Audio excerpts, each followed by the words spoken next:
Pois bem, meus queridos, levei aqui para deixar aqui o subsídio do livro de apoio da lição bíblica jovem, lição bíblica adultos, a lição de número 6, que vai trazer o título O Avivamento no Ministério de Pedro. Nós estamos estudando o primeiro trimestre de 2023 com o tema Aviva a Tua Obra, o chamado das Escrituras ao quebrantamento e ao poder de Deus. Nós estudamos na lição de número 1, no dia 1 de janeiro, o tema da lição de número 1, o avivamento espiritual. Na lição de número 2, nós estudamos o tema o avivamento no Antigo Testamento. Na lição de número 3, nós estudamos o avivamento no Novo Testamento. Na lição de número 4, nós estudamos o ministério avivado de Jesus. E no domingo que se passou, que foi no dia 29 de janeiro, nós estudamos a lição de número 5, que trouxe o título O Avivamento na Vida da Igreja. E no próximo domingo, no dia 5 de fevereiro, querendo o Senhor Jesus, estaremos estudando a lição de número 6, que vai trazer o título O Avivamento no Ministério de Pedro. E o texto áureo nos diz assim: Pedro, porém, pondo-se em pé, com os 11, levantou a voz e disse-lhes: Varões judeus e todos os que habitais em Jerusalém, seja-vos isso notório e escutai as minhas palavras. Atos capítulo 2, versículo 14. A verdade prática nos diz assim: a vida de um crente pode ser comparada entre o antes e o depois de um avivamento. E a leitura bíblica em classe está registrada no livro de Atos, capítulo de número 2, do versículo 14 ao versículo 24, a qual nos diz: Pedro, porém, pondo-se em pé com os 11, levantou a voz e disse-lhes: Varões judeus e todos os que habitais em Jerusalém, seja-vos isso notório e escutai as minhas palavras. Esses homens não estão embriagados como vós pensais, sendo essa a terceira hora do dia. Mas isto é o que foi dito pelo profeta Joel.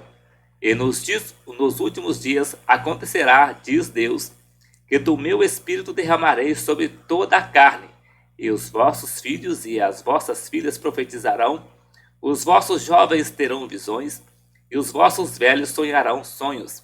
E também do meu espírito derramarei sobre os meus servos e minhas servas naqueles dias, e profetizarão. E farei aparecer prodígios em cima no céu, e sinais embaixo na terra: sangue, fogo e vapor de fumaça. O sol se converterá em trevas e a lua em sangue, antes de chegar o grande e glorioso dia do Senhor. E acontecerá que todo aquele que invocar o nome do Senhor será salvo. Varões israelitas, escutai estas palavras: a Jesus Nazareno, varão aprovado por Deus entre vós com maravilhas, prodígios e sinais, que Deus por ele fez no meio de vós, como vós mesmo bem sabeis. A este que foi entregue pelo determinado conselho e presciência de Deus, tomando-o vós,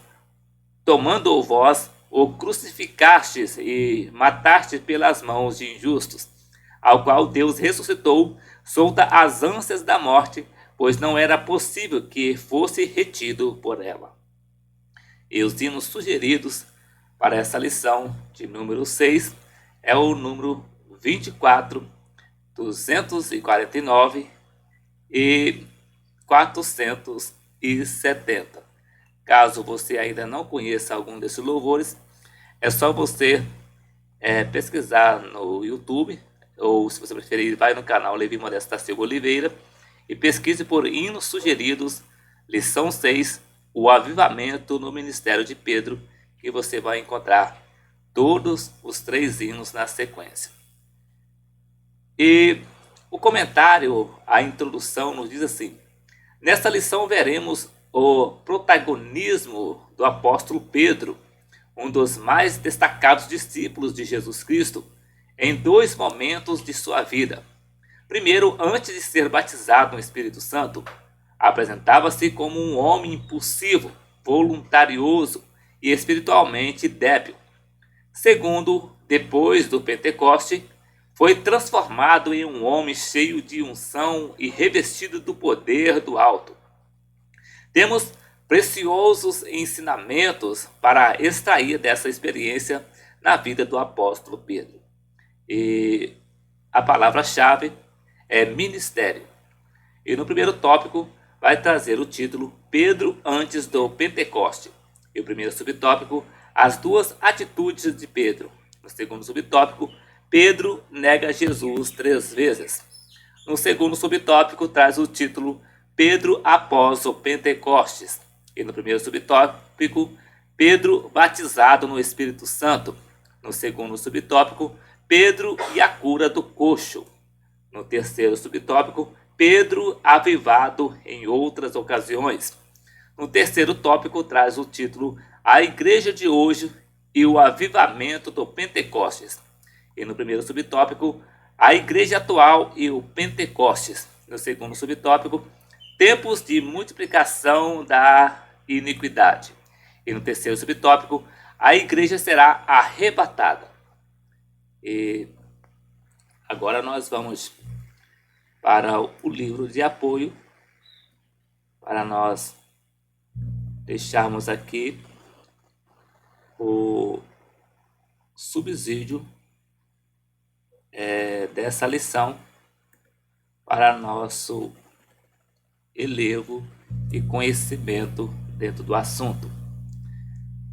Capítulo 6, ou lição 6, o avivamento do ministério de Pedro. Vários personagens destacaram-se naquele momento histórico do dia de Pentecostes. Na história da igreja, Jesus dissera antes da sua morte que haveria de ressuscitar e que não deixaria os seus discípulos órfãos. Ele certamente percebeu e sabia que aqueles 3 anos de convivência com eles mudara todas as suas vidas. Eles deixaram tudo para seguir a Jesus, conforme Mateus 19, 27. Inclusive, profissões rentáveis e de grande importância social, como foi o caso de Levi, que era funcionário público do governo romano. Jesus prometeu-lhes o Consolador, que ficaria com ele para sempre. O Consolador chegou naquele auspicioso dia de maneira visível, impactante, jamais imaginada, com sinais evidentes de que não se tratava de um evento comum ou conhecido antes. Eles próprios sentiram o impacto poderoso do derramamento do Espírito Santo, não por coincidência, mas por providência de Deus. Jerusalém estava repleta de judeus, varões religiosos de todas as nações que estão debaixo do céu. Além dos residentes em Jerusalém, havia visitantes de diversos lugares e peregrinos e viajantes forasteiros romanos, tanto judeus como os prosélitos, conforme cita Atos capítulo 2, versículo 10, que para lá foram para comemorar a festa do Pentecostes, que é a segunda mais importante dos judeus depois da Páscoa. Foi grande o espanto das pessoas que estavam próximas do cenáculo.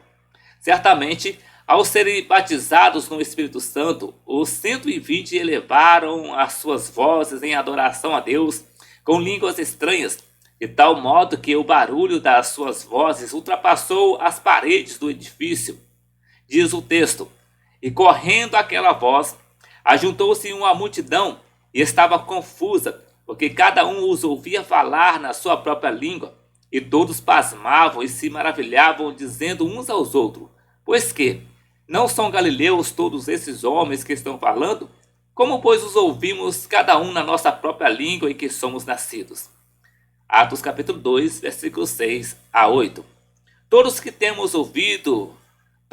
temos ouvido em nossas próprias línguas falar das grandezas de Deus.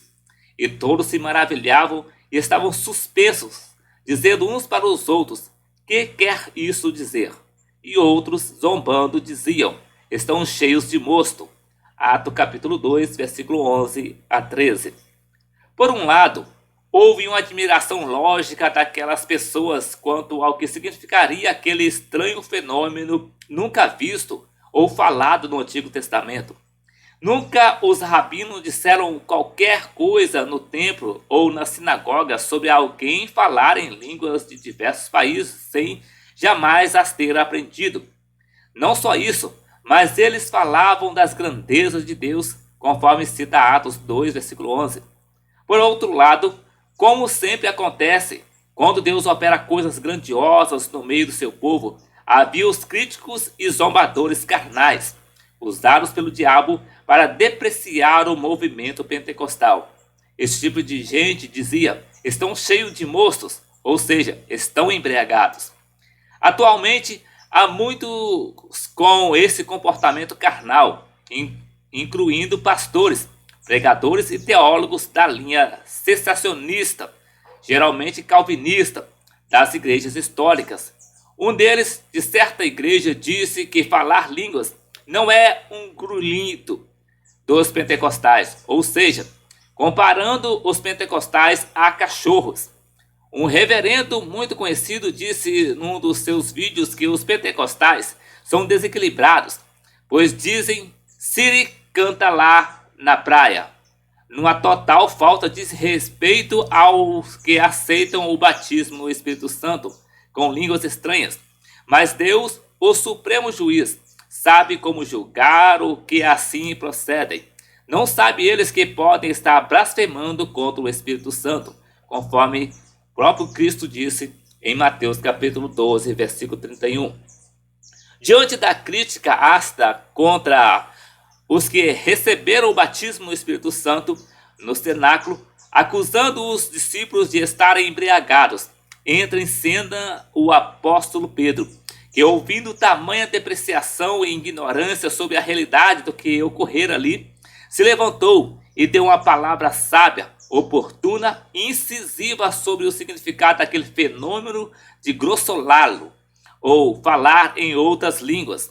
Neste estudo, veremos o protagonismo de Pedro, um dos mais destacados discípulos de Jesus, em duas realidades na sua vida: antes de ser batizado no Espírito Santo e depois de ser revestido do poder do alto. Primeiro, Pedro antes do Pentecostes. Quando Jesus iniciou o seu ministério, procurou reunir dentre os que ouviram a sua mensagem e tornaram-se os seus discípulos, 12 homens, cada um com personalidade, índole e origens diferentes em termos humanos. Depois do seu batismo por João Batista na Judéia, ele deslocou-se para a Galiléia e preferiu ficar em Cafarnaum, cidade marítima nos confins de Zebulon e Naphtali, para que se cumprisse o que foi dito pelo profeta Isaías, que diz: a terra de Zebulon e a terra de Naphtali, junto ao caminho do mar, além do Jordão, a Galiléia das nações. O povo que estava assentado em trevas viu uma grande luz, e aos que estavam assentados na região e sombra da morte, a luz raiou. Mateus capítulo 4, versículo 13 a 16. Primeiro, Pedro entre os primeiros discípulos. Jesus começou a pregar sozinho antes de escolher os seus 12 discípulos. Quem melhor relata esse começo foi o evangelista Lucas. Ele registra a sua estada na Galiléia, para onde fora pela virtude do Espírito Santo, e começou a ensinar nas sinagogas. Em Nazaré, na sinagoga, após ler o livro, declarou de modo solene: o Espírito do Senhor é sobre mim, pois que me ungiu para evangelizar os pobres, enviou-me a curar os quebrantados do coração, a apregoar liberdade aos cativos, a dar vistas aos cegos e pôr em liberdade os oprimidos e anunciar o ano aceitável do Senhor. Lucas capítulo 4, versículo 18 e 19. Logo depois da sua mensagem, que incomodou os seus ouvintes incrédulos, Jesus foi expulso da cidade, escapando de ser lançado de cima de um monte. Pedro, o pescador frustrado. Lucas registra que, depois da sua expulsão, provavelmente noutra sinagoga, ainda sem ter escolhido seus discípulos, Jesus curou um endemoniado, causando grande admiração entre os que viram esse milagre. E veio espanto sobre todos, e falavam uns e outros, dizendo: que palavra é esta, que até os espíritos imundos manda com autoridade e poder, e eles saem? Depois curou a sogra de Pedro, e em seguida pregou em Genezaré, à beira-mar, e viu os pescadores em 2 barcos lavando as redes sem nada terem apanhado. Mesmo tendo pescado durante toda a noite, por causa da multidão, Jesus entrou no barco de Pedro e pediu que afastasse o barco para pregar. Terminando o seu sermão, mandou-o que fosse para o mar alto para pescar. Pedro e o seu chamado. Ouvindo a ordem de Jesus, Pedro mostrou a sua grande frustração, mas obedeceu. Respondeu Simão. Disse-lhe: Mestre, havendo trabalhado toda a noite, nada apanhamos, mas porque mandas, lançarei a rede. E fazendo assim, colheram a grande quantidade de peixes, e rompia-se-lhe a rede. Foi tão grande a pescaria, que Pedro e os seus amigos, Tiago e João, filho de Zebedeu, chamaram os pescadores do outro barco para ajudá-los, e os barcos ficaram tão carregados de peixes que quase afundavam. Diante desse espantoso milagre, Pedro prostou-se aos pés de Jesus e exclamou: Senhor, ausenta-te de mim, porque sou um homem pecador. E Jesus disse-lhe: Não temas, de agora em diante serás pescador de homem. Naquela ocasião, Jesus chamou também a Tiago e João, que ao lado de Pedro deixaram tudo e o seguiram. Segundo, Pedro em 2 atitudes. Depois de completar o número dos 12 discípulos, Jesus levou-os para proclamar o seu evangelho em diversos lugares e operou muitos milagres à vista deles. Um dia, Jesus quis ouvir os seus discípulos sobre como as pessoas identificavam-no. E chegando Jesus às partes de Cesareia de Filipe, interrogou os seus discípulos dizendo: Quem dizem os homens ser o Filho do Homem? E eles disseram: uns João Batista, outros Elias, e outros Jeremias ou um dos profetas. Disse-lhe ele: E vós, quem dizeis que eu sou?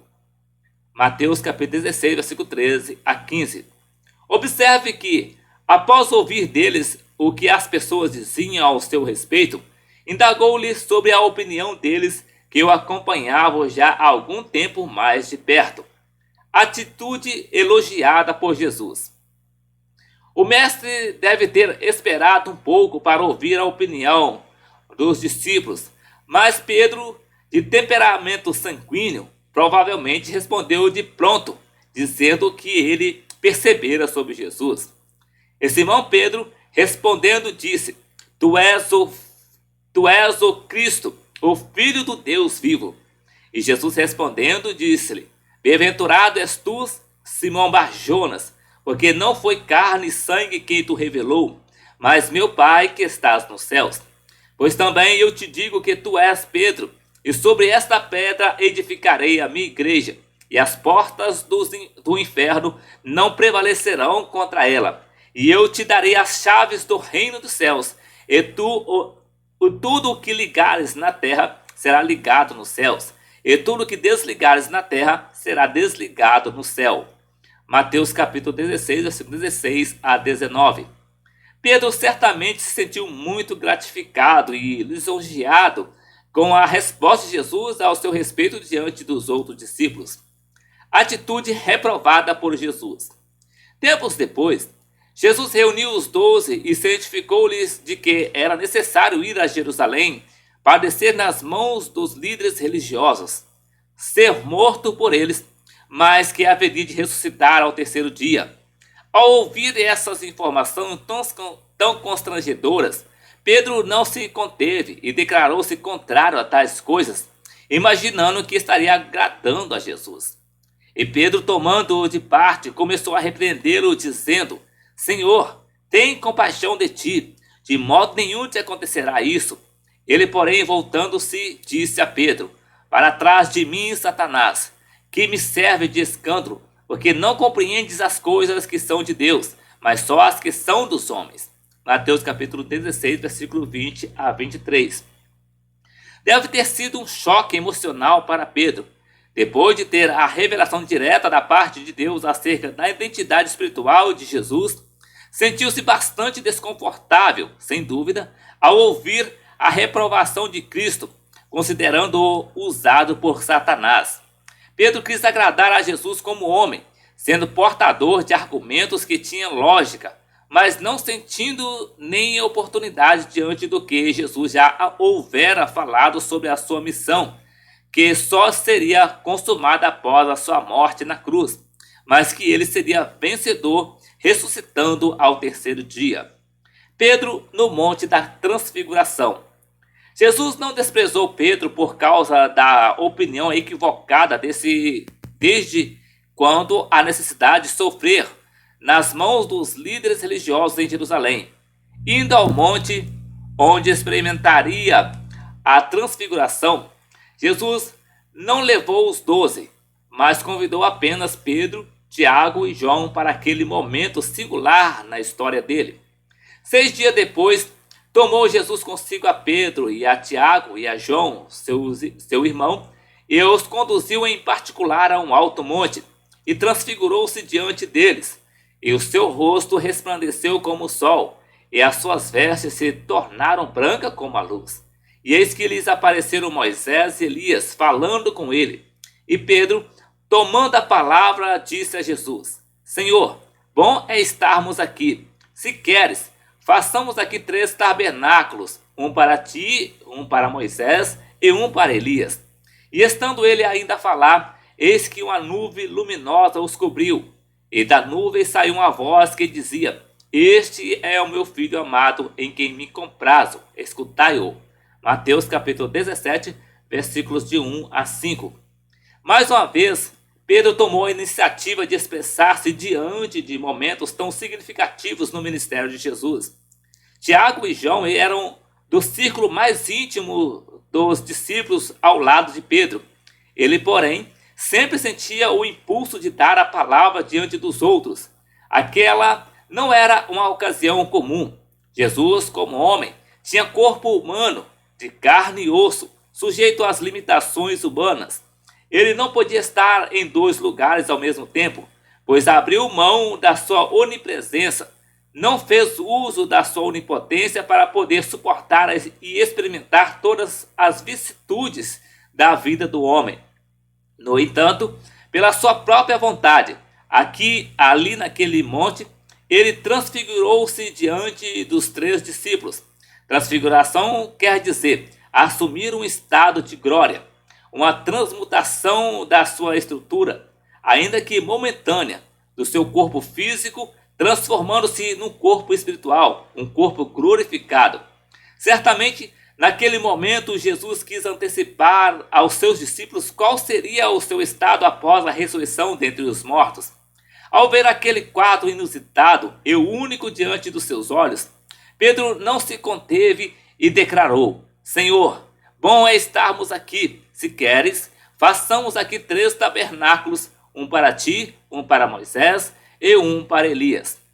Foi um momento especial na vida de Pedro, em que ele, uma vez mais, fez uma declaração que revelava um sentimento profundo de bem-estar espiritual, um verdadeiro avivamento na sua vida ao lado dos outros 2 companheiros.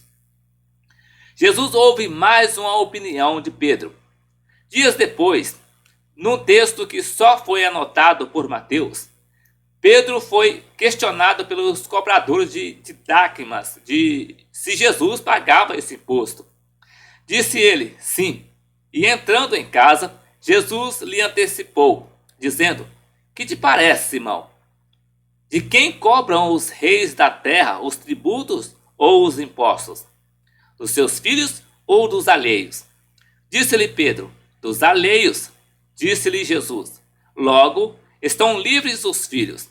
Mas, para que o não escandalizemos, vai ao mar, lança o anzol, tira o primeiro peixe que subir, e abrindo-lhe a boca, encontrarás um estáter.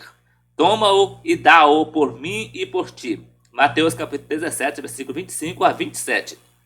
O texto não diz: Mas certamente Pedro obedeceu à determinação de Jesus e foi ao mar. E ao pescar o primeiro peixe, lá estava a moeda de prata que ele entregou em nome de Jesus aos cobradores de impostos. Terceiro, Pedro nega Jesus 3 vezes.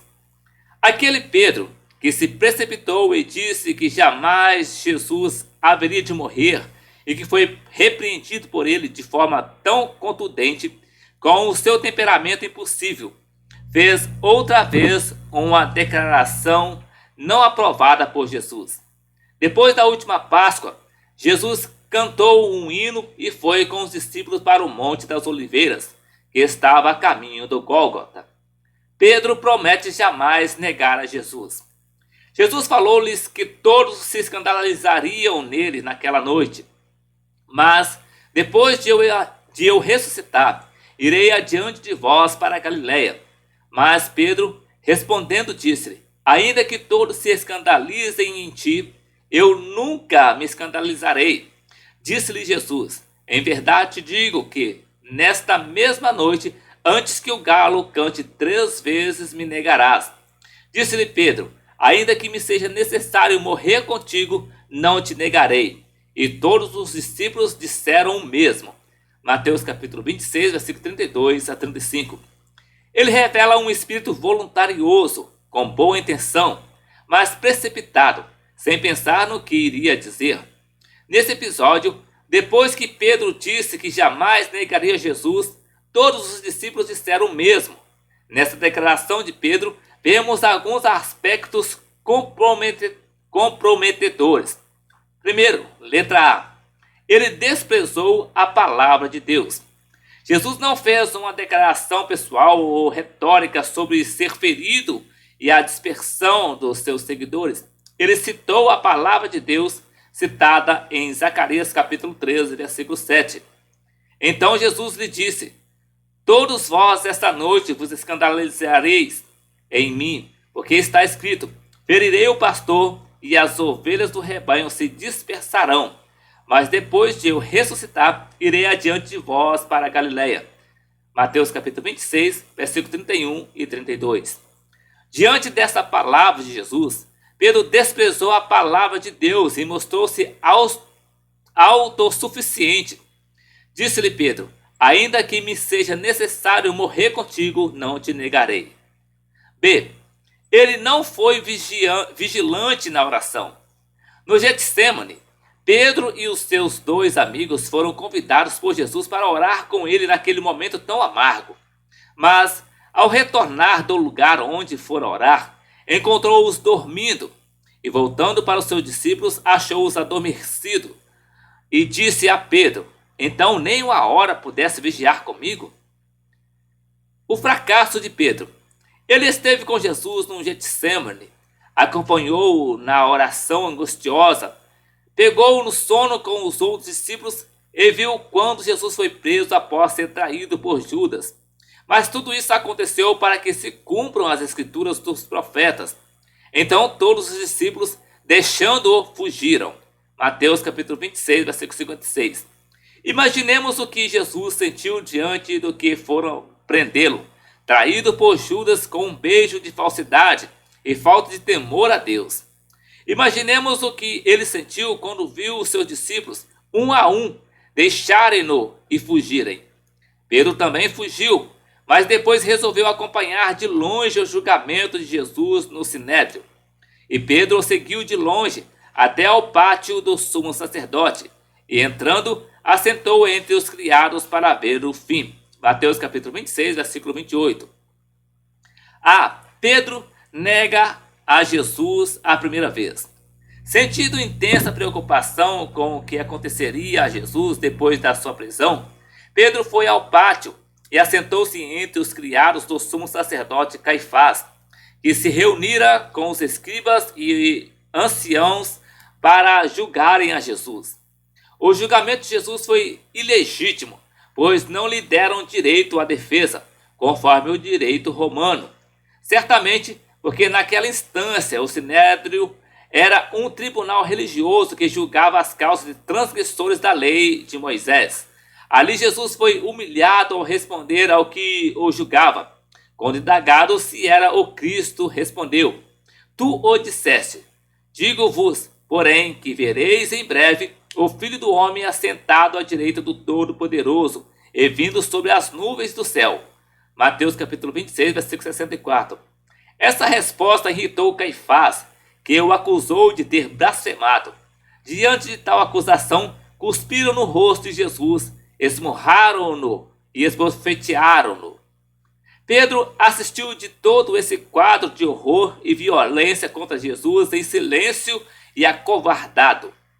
Ele, que tantas vezes levantou a voz, dizendo estar ao lado de Jesus, afirmando que jamais permitiria que Cristo morresse e que nunca o negaria, provou a sua fraqueza moral e espiritual perante pessoas sem qualificação. Diz o texto: Ora, Pedro estava sentado fora no pátio, e aproximando-se dele uma criada disse: Tu também estava com Jesus o Galileu. Mas ele negou diante de todos, dizendo: Não sei o que dizes. Deve ter sido terrivelmente constrangedor para Pedro encarar aquela situação diante dos algozes que desonravam o seu Salvador. Pedro negou pela primeira vez, mentindo e dizendo que não sabia o que uma simples criada estava dizendo a ele. B. Pedro nega a Jesus a segunda vez. Pedro ficou bastante confuso e incomodado após negar a Jesus. Em seguida, ele levantou-se de onde estava e foi para um vestíbulo. Mais uma vez, Pedro agiu de modo egoísta e carnal diante de outra empregada. E saindo para o vestíbulo, outra criada ouviu e disse aos que ali estavam: Este também estava com Jesus, o Nazareno. E ele negou outra vez com juramento: Não conheço tal homem. Dessa vez, a sua covardia foi maior. Além de negar a Jesus, ele fez dessa vez com juramento. Deve ter tido algo do tipo: Juro que não sei quem é esse Jesus. A essa altura, a consciência de Pedro deve ter ficado em brasas, mas não resistiu à tentação para mentir outra vez, negando seu Senhor com a frieza de um traidor. C. Pedro nega a Jesus a terceira vez.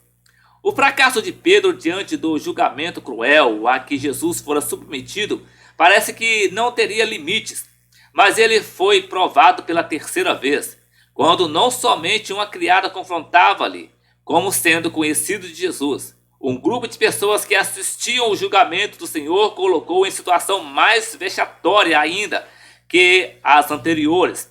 E logo depois, aproximando-se os que ali estavam, disseram a Pedro: Verdadeiramente também tu és deles, pois a tua fala te denuncia. Então começou ele a praguejar e a jurar, dizendo: Não conheço esse homem. E imediatamente o galo cantou. Não sabemos qual das três negações de Pedro foi a mais ignominiosa. Na primeira, ele disse que não sabia o que a criada estava dizendo. Na segunda, disse que não conhecia Jesus. E na terceira vez, fez-se de louco. Começou a rogar pragas e disse, talvez de modo mais vergonhoso para um discípulo de Jesus: Não conheço esse homem. Pedro provou que não era o homem tão corajoso e decisivo que aparentava ser noutras ocasiões em que se pronunciou sobre determinados fatos críticos na vida de Jesus. Ao negar o seu mestre 3 vezes, mostrou-se fraco e pusilânime. Pedro certamente não aprendera a orar e a vigiar para não cair em tentação, conforme citado em Mateus capítulo 26, versículo 41. 4. A restauração de Pedro. Diante do seu fracasso, perante pessoas ímpias e tendo negado a Jesus 3 vezes, Pedro tomou o caminho da restauração. O arrependimento doloroso de Pedro. Cumprira-se o que Jesus dissera a Pedro, quando esse precipitadamente declarou que jamais o negaria. Jesus advertiu que um galo haveria de ser testemunha do fracasso de Pedro. E lembrou-se Pedro das palavras de Jesus, que ele dissera: antes que o galo cante, 3 vezes me negarás.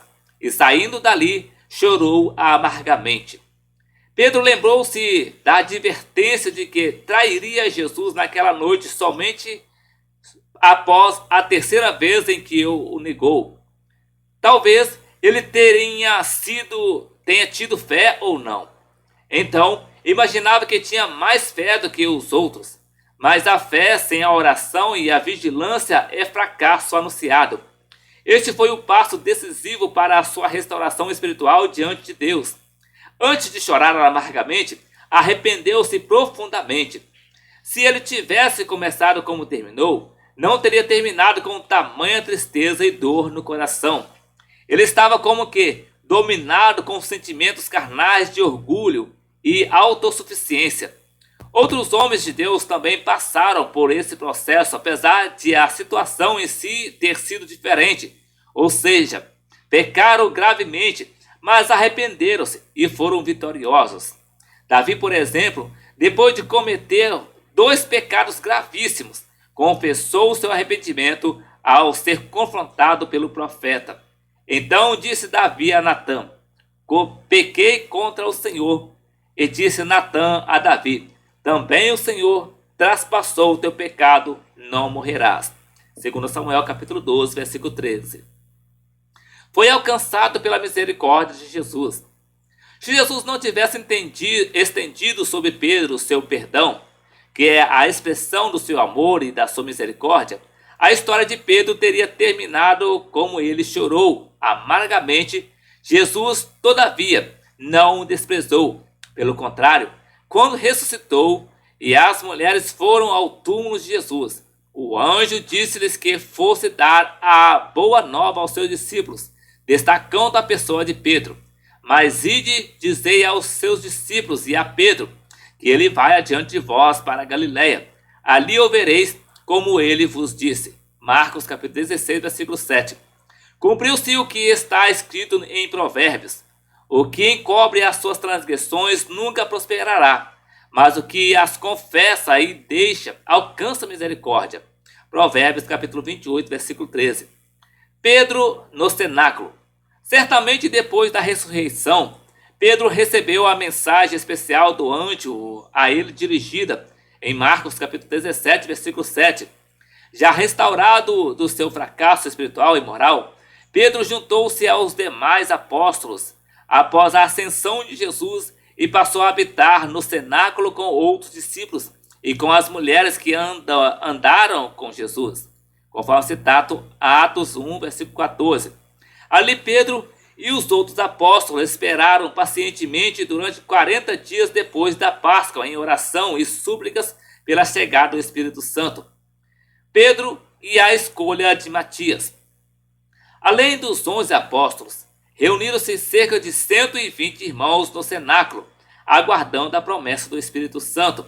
Como prova de que Pedro tinha espírito de liderança, ele sentiu a direção de Deus para conclamar os outros para escolher um substituto para Judas Iscariotes, que traíra Jesus e suicidou-se.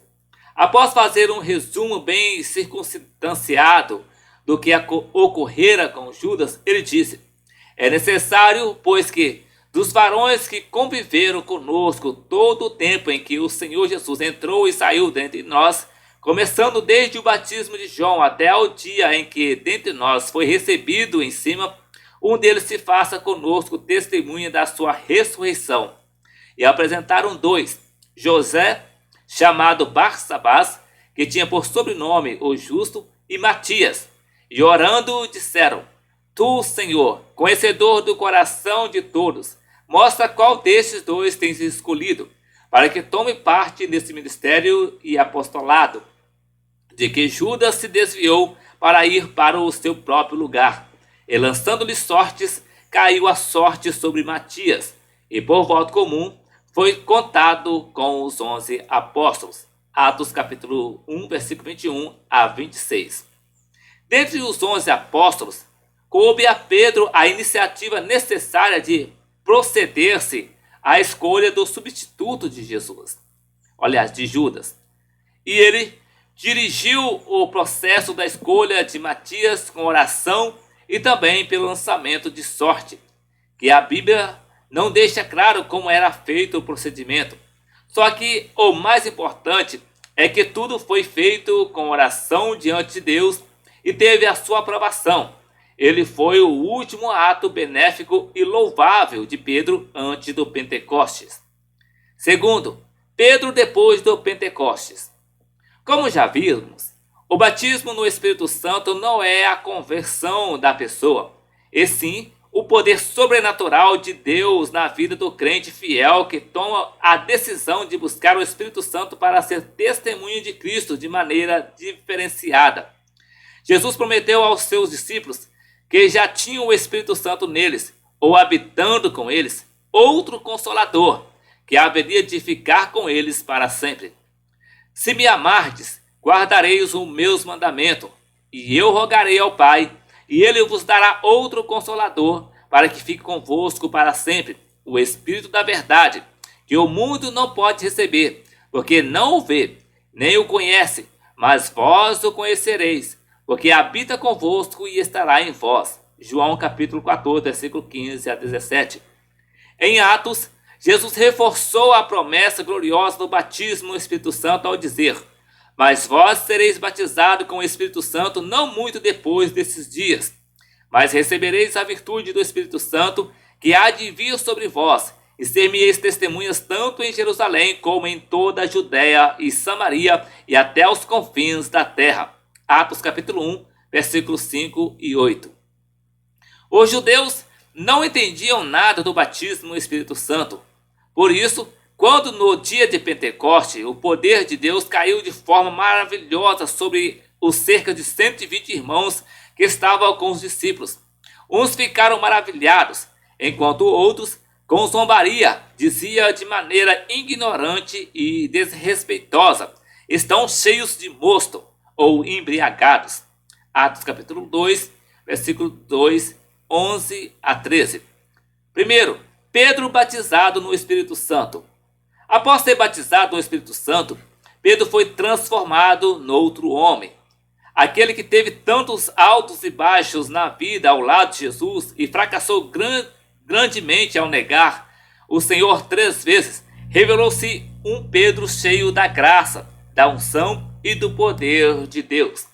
Após o Pentecoste, de fato, depois que alguém tem um encontro pessoal com Jesus, jamais poderá ser da mesma forma, como na sua velha vida de incredulidade e pecado. Da mesma forma, quem recebe o batismo no Espírito Santo experimenta uma mudança radical na vida espiritual e até emocional. Após ouvir a interpretação depreciativa de que os que foram batizados estariam bêbados no cenáculo, Pedro não se conteve e nem esperou que algum dos outros discípulos tomasse a iniciativa de esclarecer esse engano carnal. Pedro levanta-se e dirige-se à multidão.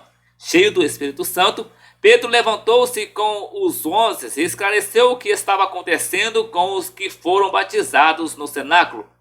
Pedro, porém, pondo-se em pé com os 11, levantou a voz e disse-lhes: varões judeus e todos os que habitais em Jerusalém, seja-vos isso notório, e escutai as minhas palavras.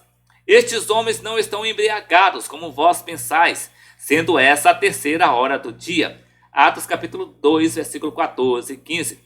Com a autoridade de Deus, Pedro desfez o engano ou a maldade dos que julgavam os batizados no Espírito Santo de estarem embriagados à 3ª hora do dia, ou às 9 horas da manhã no horário romano. Pedro explica o que aconteceu no cenáculo. Após esclarecer que não era como as pessoas pensavam, Pedro passou a discorrer com grande sabedoria e eloquência o que significava todo aquele fenômeno espiritual jamais visto em toda a história de Israel. O seu discurso, depois do Pentecoste, é a prova mais eloquente da sua restauração espiritual. Por isso, Pedro levantou a voz e disse: mas isto é o que foi dito pelo profeta Joel. E nos últimos dias acontecerá, diz Deus, que do meu espírito derramarei sobre toda a carne, e os vossos filhos e as vossas filhas profetizarão, e os vossos jovens terão visões, e os vossos velhos sonharão sonhos. E também do meu espírito derramarei sobre os meus servos e minhas servas naqueles dias, e profetizarão. Atos capítulo 2, versículo 16 a 18. Pedro conclama os irmãos a refletir sobre Jesus. Como nenhum outro apóstolo, Pedro discorreu com firmeza sobre o papel glorioso de Jesus, aprovado por Deus com um verdadeiro avivamento espiritual. Varões israelitas, escutai estas palavras: a Jesus Nazareno, varão aprovado por Deus entre vós com maravilhas, prodígios e sinais, que Deus por ele fez no meio de vós, como vós mesmos bem sabeis. A este que vos foi entregue pelo determinado conselho e presciência de Deus, tomando-o vós, o crucificaste e mataste pelas mãos de injusto, ao qual Deus ressuscitou solta as ânsias da morte, pois não era possível que fosse retido por ela. Atos capítulo 2, versículo 22 a 24. Continuou na sua narrativa, demonstrando que já houvera sido profetizado por Davi num dos seus salmos, que ele não veria a corrupção física. Pois não deixarás a minha alma no Hades, nem permitirás que o teu santo veja a corrupção. Fizesse-me conhecidos os caminhos da vida, com a tua face me encherás de júbilo. Nessa previsão, disse da ressurreição de Cristo, que a sua alma não foi deixada no Hades, nem a sua carne viu a corrupção. Deus ressuscitou a esse Jesus, do que todos nós somos testemunhas, de sorte que, exaltado pela destra de Deus, e tendo recebido do Pai a promessa do Espírito Santo, derramou isso que vós agora vedes e ouvis. Atos capítulo 2, versículo 27, 31 a 33. Com estas palavras, carregadas de profundo significado espiritual, Pedro conclui o seu acalorado discurso, que teve tão grande impacto na mente dos seus ouvintes que muitos, compungidos, indagaram a Pedro e aos outros que estavam ao seu lado: que faremos, irmãos? E disse-lhe Pedro: arrependei-vos, e cada um de vós seja batizado em nome de Jesus Cristo para perdão dos pecados, e recebereis o dom do Espírito Santo, porque a promessa vos diz respeito a vós, a vossos filhos e a todos os que estão longe, a tantos quanto Deus, nosso Senhor, chamar. E com muitas outras palavras isso testificava e os exortava, dizendo: salvai-vos dessa geração perversa. De sorte que foram batizados que de bom grado receberam a sua palavra. E naquele dia agregaram-se quase 3.000 almas. Os novos convertidos, com o discurso de Pedro, experimentaram o maior avivamento depois da ascensão de Cristo. Não foi um movimento passageiro, como acontece em muitos lugares. A comunidade cristã, nascida depois do Pentecostes, servia a Deus com perseverança na doutrina dos apóstolos.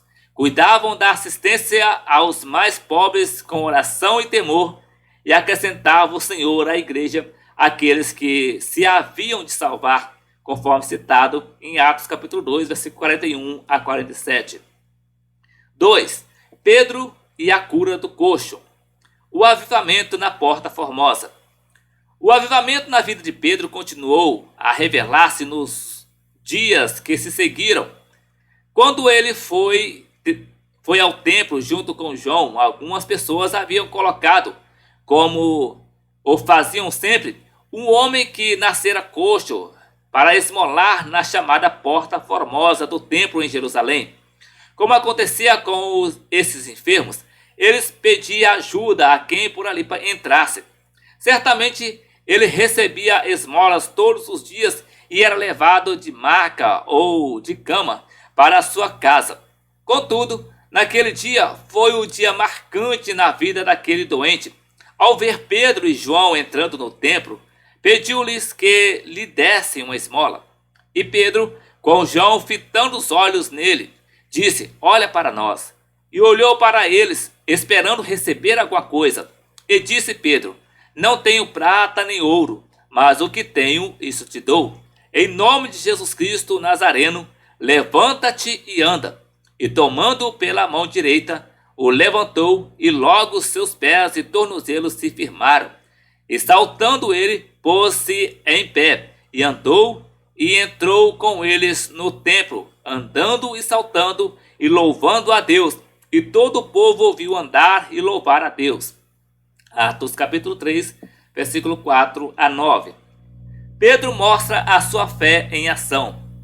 Notemos que, mais uma vez, depois de ser batizado no Espírito Santo, no Pentecoste, Pedro destacou-se como um grande pregador, cheio da unção e do poder de Deus.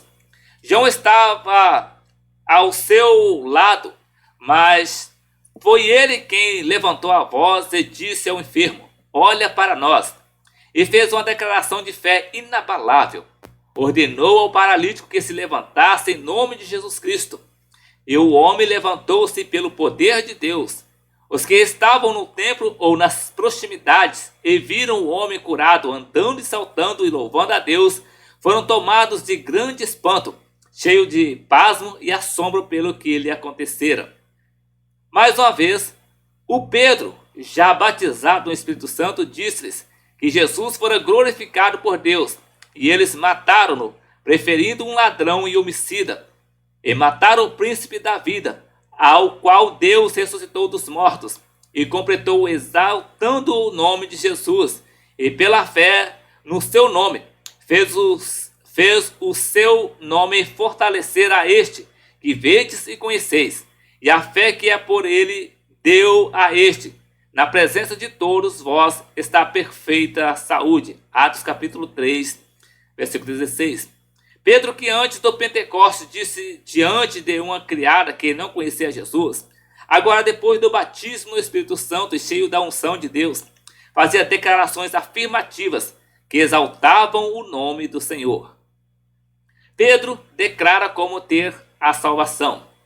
No seu discurso inflamado pelo poder de Deus, Pedro proclamou-lhes a salvação de Deus, dizendo: arrependei-vos, pois, e convertei-vos, para que sejam apagados os vossos pecados, e vejam assim os tempos do refrigério pela presença do Senhor. Concluindo esse grande discurso, ele lembrou o concerto de Deus com Abraão, a quem disse: na tua descendência serão benditas todas as famílias da terra. Ressuscitando Deus a seu filho Jesus, primeiro o enviou a vós, para que nisto vos abençoasse e vos desviasse a cada um das vossas maldades. Terceiro, Pedro avivado em outras ocasiões. Perante o Sinédrio. Depois da cura do coxo, de nascença, à porta do templo em Jerusalém, a notoriedade daquele milagre abalou a cidade e as suas autoridades religiosas, atraindo a ira das mesmas contra Pedro e João. Quando eles estavam falando ao povo, receberam ordem de prisão de parte dos sacerdotes, revoltado porque os apóstolos falaram de Jesus Cristo e da ressurreição dos mortos. Por isso, os sacerdotes e os saduceus fizeram o capitão do templo prender os dois apóstolos, lançando-o na prisão, por causa da pregação do evangelho através dele. Muito, porém, dos que ouviram a palavra, creram, e chegou o número desses homens a quase 5.000, conforme citado em Atos capítulo 4, versículo de 1 a 4. Este fato teve repercussão junto ao Sinédrio, o tribunal religioso dos judeus. Reuniram-se Anás, o sumo sacerdote, e Caifás, e João, e Alexandre, e todos quantos haviam da linhagem do sumo sacerdote. E pondo-os no meio, perguntaram: com que poder, ou em nome de quem fizestes isto? Atos capítulo 4, versículos 6 e 7. A resposta foi dada por Pedro na unção do Espírito Santo, sem qualquer temor: principais do povo e vós, anciãos de Israel, visto que hoje somos interrogados acerca do benefício feito a um homem enfermo e do modo como foi curado, seja conhecido de vós todos e de todo o povo de Israel, que em nome de Jesus Cristo o Nazareno, aquele a quem vós crucificaste e a quem Deus ressuscitou dos mortos, Em nome deste é que este estação diante de vós. Ele é a pedra que foi rejeitada por vós, os edificadores, a qual foi posta por cabeça de esquina, e em nenhum outro há salvação, porque também debaixo do céu nenhum outro nome há dado entre os homens, pelo qual devamos ser salvos. Atos capítulo 4, versículo 8, parte B a 12. Pedro declarou com ousadia que o milagre da cura do coxo de nascença foi feito em nome de Jesus Cristo, o Nazareno, a quem eles haviam crucificado, mas Deus ressuscitou-os dos mortos. E acrescentou na sua declaração incisiva que Jesus é a pedra que foi rejeitada pelos edificadores e que em nenhum outro há salvação. Porque também debaixo do céu nenhum outro nome há dado entre os homens pelo qual devamos ser salvos.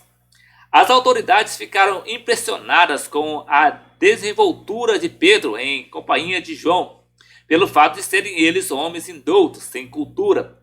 Depois de ameaçarem-nos para não falarem mais no nome de Jesus, ambos foram libertos. Os apóstolos reuniram-se com os outros discípulos, contaram tudo o que passaram por causa do nome de Jesus e fizeram uma fervorosa oração a Deus. Agora, pois, ó Senhor, olha para as suas ameaças e concede aos teus servos que falem com toda a ousadia a tua palavra, enquanto estendes a mão para curar e para que se façam sinais e prodígios pelo nome do teu santo Filho Jesus. E tendo eles orado, moveu-se o lugar em que estavam reunidos, e todos foram cheios do Espírito Santo e anunciavam com ousadia a palavra de Deus. Atos capítulo 4, versículo 29 a 31. Ananias e Safira. Nos primórdios da igreja, os seguidores de Jesus tinham grande amor e solidariedade para com todos, principalmente para os necessitados. Eles chegaram a vender os seus bens para distribuir com os carentes. Alguns vendiam seus bens e depositavam o produto da venda aos pés dos apóstolos para que estes assistissem aos pobres. Porém, certo homem chamado Ananias, juntamente com sua esposa Safira, vendeu uma propriedade e entregou o dinheiro aos apóstolos. Mas Pedro, cheio do Espírito Santo, pelo dom da ciência, constatou que ele estava mentindo, pois vendera o bem por um preço e declarou que vendera por outro. Pedro interrogou-o a respeito e não teve resposta. Diante desta mentira, Pedro repreendeu-o dizendo que Ananias havia mentido a Deus e não aos homens. E Ananias caiu morto aos pés dos apóstolos. Quase 3 horas depois, a sua esposa foi procurá-lo e igualmente mentiu sobre o preço da herdade vendida e caiu morta da mesma forma, conforme registrado em Atos capítulo 5, versículo de 1 a 10. Este episódio mostra o quanto Pedro estava cheio do Espírito Santo e da autoridade de Deus. Era tão grande a unção sobre Pedro, que transportavam os enfermos para as ruas e os punham em leitos e em camilhas, para que ao menos a sombra de Pedro, quando este passasse, cobrisse algum deles.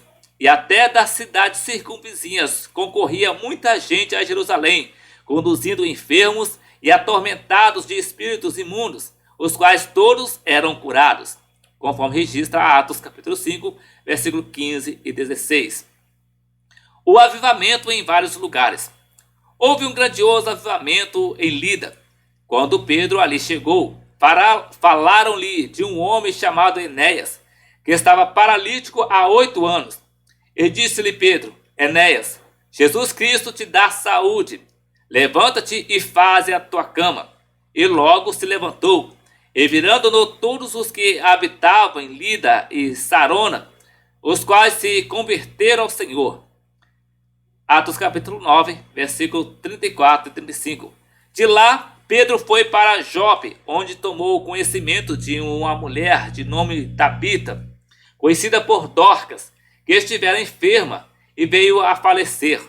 Ao saberem os discípulos de Jope que Pedro estava em Lida, mandaram chamá-lo para que orasse por Tabita, mulher cheia de boas obras e esmolas que fazia. Pedro atendeu ao chamado deles e foi até onde o corpo da defunta jazia. Mas Pedro, fazendo sair a todos, pôs-se de joelhos e orou. E voltando-se para o corpo, disse: Tabita, levanta-te. E ela abriu os olhos, e vendo a Pedro, assentou-se. E ele, dando-lhe a mão, a levantou, e chamando os santos e as viúvas, apresentou-a viva. E foi isso notório por toda a Jope, e muitos creram no Senhor. Atos capítulo 9, versículo 40 a 42. Mas um avivamento espiritual extraordinário houve naquela cidade. Terceiro, a igreja atual precisa do Pentecostes. Nos tempos presentes, torna-se imperativa a busca pelo poder do Espírito Santo no meio das igrejas cristãs. Há uma tendência à acomodação, à indiferença e à infiltração das coisas do mundo no meio das comunidades dos crentes. Por isso, é indispensável a busca pelo Pentecostes nesse tempo pós-moderno. Primeiro, a igreja atual e o Pentecostes. A igreja primitiva precisava do poder do alto.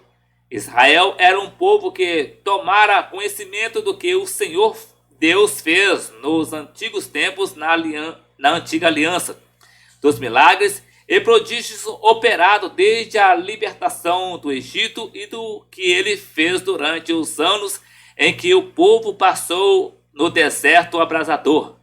Na memória coletiva havia esses registros. Depois, com a vinda de Cristo ao mundo, todos tomavam conhecimento dos seus sinais, milagres e prodígios operados nas suas ruas, nas sinagogas, no templo, à beira do mar da Galileia e em outros pontos. O povo de Israel viveu um tempo sem ouvir a voz de Deus. A igreja, nos seus primórdios, nasceu debaixo do grande avivamento trazido por Jesus por meio do seu evangelho de poder. Assim começou um novo tempo no Pentecostes. Já vimos em capítulo anterior como Deus manifestou o seu poder e trouxe avivamento nos evangelhos. Em Atos dos Apóstolos foi implantado pelo Espírito Santo o modelo da igreja que Deus quer ver no mundo em todos os tempos, sobretudo nos que antecedem a volta de Jesus. Tempo de incredulidade global. Nos dias de hoje, a realidade espiritual do mundo mudou drasticamente. Antevendo essa realidade, Jesus disse aos seus discípulos: Digo-vos que depressa lhe fará justiça. Quando, porém, vier o Filho do Homem, porventura achará fé na terra?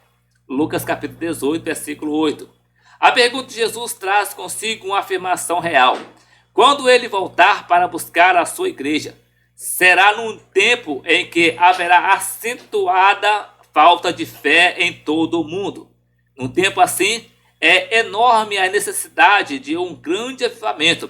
Pelas páginas da Bíblia, só poderá haver um tempo de avivamento se os seguidores de Jesus buscarem o derramamento do Espírito Santo, como foi no dia de Pentecostes. Tempos de multiplicação da iniquidade. No seu sermão profético sobre o fim dos tempos, Jesus alertou os seus discípulos para diversas características desses tempos. Além de prever a falta de fé no mundo, Jesus mostrou outras características que marcarão os dias finais da ordem mundial das coisas. Haverá falsos cristos, guerras e rumores de guerras, fomes, pestes e terremotos em vários lugares. Será uma época catastrófica em termos de eventos escatológicos.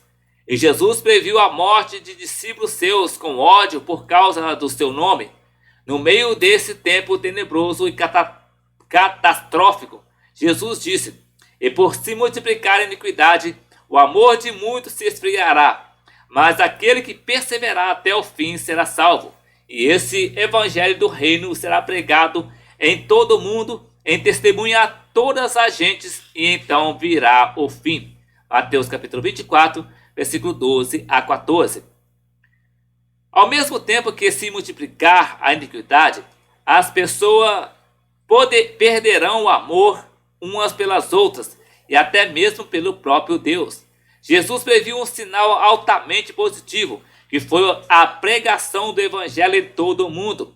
Os que escaparão da situação caótica no mundo serão os fiéis ao Senhor e que perseverarem até o fim. Tempos trabalhosos. O apóstolo Paulo recebeu pelo Espírito Santo a revelação profética das características dos últimos tempos, que antecedem a vinda de Jesus. Naquele tempo, crentes e igrejas que não tiverem a presença, o poder e a unção do Espírito Santo não suportarão a realidade espiritual do mundo, que será dominada por tremenda corrupção.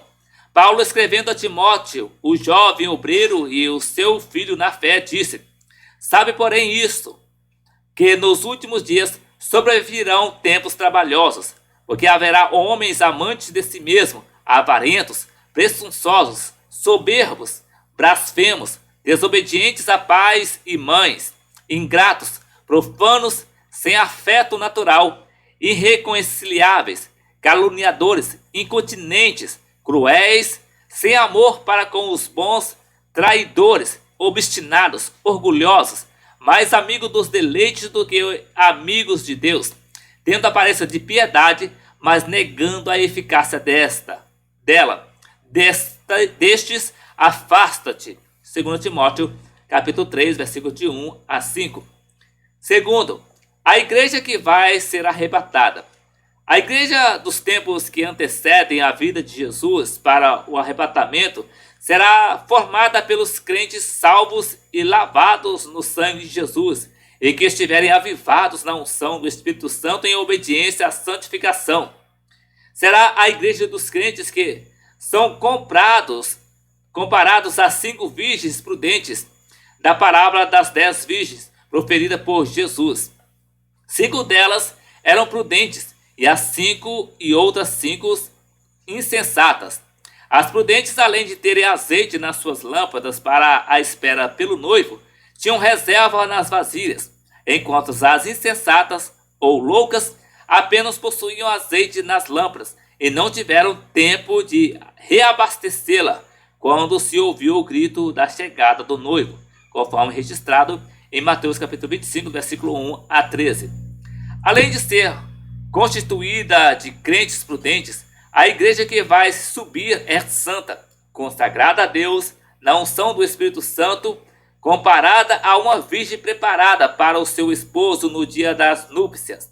Paulo remete a esse fato quando fala dos deveres dos maridos para com as suas esposas, exortando-as a amá-las como Cristo ama a igreja, a ponto de dar a vida por ela, para a santificar, purificando-a com a lavagem da água, pela palavra, para a apresentar a si mesmo uma igreja gloriosa, sem mácula, sem ruga, nem coisa semelhante, mas santa e irrepreensível.